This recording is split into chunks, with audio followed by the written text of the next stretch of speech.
Hi, this is the next scenario in image to diagnosis involving a basic ultrasound principle.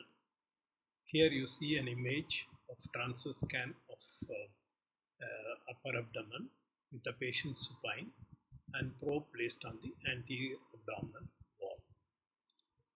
So what is the orientation of the image?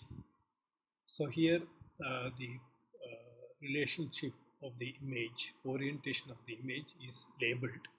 So this is anterior, this is posterior because the probe is placed anteriorly, and because the probe mark is here, this is right and left.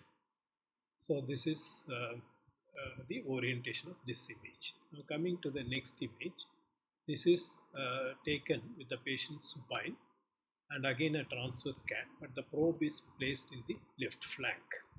So what is the orientation of this image? And here you see the spleen and the left kidney, and what is the organ shown by the question mark here.